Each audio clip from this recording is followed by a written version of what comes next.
Have you ever had anyone excitedly tell you that they made something without salt? What I say to that, that's too bad. Today, we're going to talk about the great salt myth, and we're going to talk about what is a good salt and a bad salt. I'm Dr. Jake. I'm a naturopathic doctor and integrative physician. On this channel, I share with you how you can heal your body down to the root causes and get your health back. Be sure to subscribe for more videos like this one. You're watching the Dr. Jake podcast. So let's talk about salt being this evil, bad thing. Salt is supposed to be bad for your health, right? It's supposed to cause high blood pressure, cardiovascular disease, and you are a healthier person if you eat little salt. Now, I have to agree, if you eat less refined salt, more power to you. But if you're not eating a lot of unrefined salt, I think your health is going to deteriorate and it's not going to be beneficial whatsoever. And you're going to feel horrible when you're decreasing your salt intake. Let's talk about what is refined salt. So refined salt is they get it from the ocean, they get it from the soil, wherever, and then they refine it. So what do they do when they refine it? They separate all the minerals and everything that's with it, and they just take out the sodium chloride molecules to make it what we call salt or refined salt. And then what do they do to it is they put it under very high heat. And what happens when they do this really high heat is they denature the molecule and the molecular structure changes. So now it is a new substance and your body sees it a little bit more foreign than it did. So if you've ever taken any type of chemistry, especially organic chemistry, you spend all your time just writing pictures of molecular structures. So what's happening is this molecular structure is changing, and that totally changes how it interacts in the body. Also, what happens with refined salt is they add a lot of chemicals into it, anti-caking agents to prevent it from caking or clumping together. So you're able to get it out of your salt shaker really easily. And also they bleach it because everyone likes pure white stuff. It's more cute when it's white. We're going to buy it more. So they do that too. So that's all the things that happen with refined salt. So it is a dead food. It doesn't have the right balance of everything inside of it, unlike unrefined salt. So where do we find refined salt? Okay, refined salt is, that basic stuff, the table salt that you get. But we also get it in all kinds of other things. It's added to all of our packaged foods. So let's say you're getting a TV dinner. It's going to be loaded with this type of salt. Or a soup, canned soup, is going to be loaded with this type of salt, except if it says sodium, which I'm not a fan of anyways, but that one's not going to be high in salt. Or a lot of your sausages or bacon or all these type of things are really high in refined salt.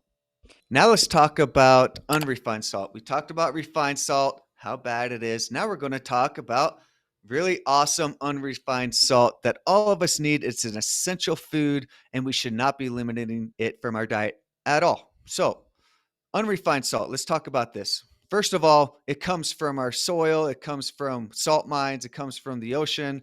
Like Celtic sea salt is coming from these little reservoirs off the ocean, and they have these little clay pools where they get the salt. So that's where we get unrefined salt, but it doesn't get anything added to it. And what's really great about unrefined salt is it has all of the minerals and elements in it. Has 80 different minerals and elements in there. The perfect balance of all the minerals and electrolytes in our body. So we get the play off of the sodium, the chloride, the potassium, the magnesium, the selenium, and all these other minerals that we have that most of us are deficient in. But also you don't have all the chemicals that are added. You don't have the anti-caking agents. You don't have any of the Clorox that is added, which is all toxic for our body. It doesn't go through high heat. So it's not denatured and it's in its natural form that our body really wants it to be in. It's going to work more efficiently throughout our body. So the best thing about unrefined salt is the play of the sodium chloride, which is the salt, but also all the other minerals that go with it. So that's going to help all our mechanisms and reactions in our body work how they're supposed to. If you just take out the sodium chloride, you're going to get too high of sodium chloride, and it's just going to cause a whole balance shift of our fluid balance and also our electrolyte balance, which is what makes our whole body work. But when you do unrefined salt, you're getting the perfect play off of these electrolytes. Minerals are electrolytes, but they're specific minerals like sodium, chloride, magnesium, potassium, calcium. These are all our electrolytes that we need. Then we have all kinds of other minerals that we need for other mechanisms of action. So yes, electrolytes are minerals, but not all minerals are electrolytes. I don't know really exactly why we decided just refining salt. Really, like a lot of things, it's about presentation and salesmanship. Like a lot of our food has changed. Unrefined salt is going to have a good shelf life, but when you refine it, it's going to last absolutely forever, unlimited, never ending. And also, people are like, oh, I got this unrefined product. It kind of clumps together. It's got a little bit of moisture to it, which is a lot of benefits to that moisture, by the way. And it doesn't come out of my shaker as well. I have to shake it a little bit more to get it out of my shaker. So I think it was convenience and money. Yeah. Like most things are done that are bad for our health is really because of that. So what is the difference between refined salt and unrefined salt on our health? So there's a huge difference because of the lack of minerals that come in the refined salt. It's just purely sodium chloride. We need the perfect balance in our body. We can't have too much of a certain mineral. I don't care what it is. We can't have too much of it. So if we just put sodium chloride inside our body, it's going to cause a whole different fluid shift in our cells. So let's say you have way too much sodium on the outside, you're going to shuttle all the fluid from inside our cell outside of the cell, and then that's going to dehydrate the cell, and then it's not going to work anymore. So that means our brain's not going to work, our heart's not going to work, our muscles aren't going to work. So we're going to not think as well. We're going to be more tired. We might get arrhythmias, and we might even get heart attacks when we do these type of things. So we need to have the fine balance of the sodium chloride and all the other minerals that come with the unrefined salt. So when we eat a lot of unrefined salt, it is going to actually balance out that fluid balance inside our cells. So you're going to have the right amount of sodium, the right amount of potassium, and also the right amount of chloride, magnesium, and calcium in your cells. So they're going to be able to play off each other appropriately, and you're going to have the right amount of fluid on the outside and the right amount of fluid in the inside, and you're going to be well hydrated. And well hydrated makes every cell happy and work appropriately. And I hear this from my patients all the time. I'm pounding the water all the time and I'm still thirsty and I feel way dehydrated.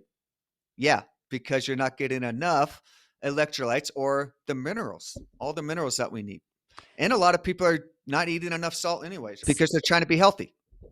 So is it good to add unrefined salt to your water? 100%. I love that idea and I do it myself. I wake up in the morning, I put a teaspoon unrefined salt and I drink it. Many of you might be like, oh, that sounds disgusting. You get pretty used to it. It's salty water. It's all right. You just chug it down and it is an awesome detox. It perks you up and it makes your cells happy. I 100% recommend that. A half to 1 teaspoon a day of unrefined salt and just some glass of water is going to improve majority of people's health. I think it will always taste disgusting about how much salt I'm putting in water there. Like 1 teaspoon is quite a bit. It'll be very salty, but it really isn't that bad. At least the type of salts that I get.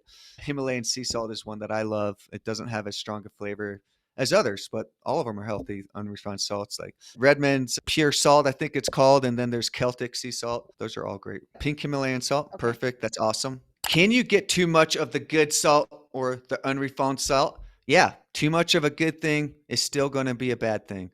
So we don't want to be just getting gobs and gobs of it. Like you don't want to get 2 tablespoons a day of unrefined salt, and maybe even a tablespoon maybe a day could be too much for certain people.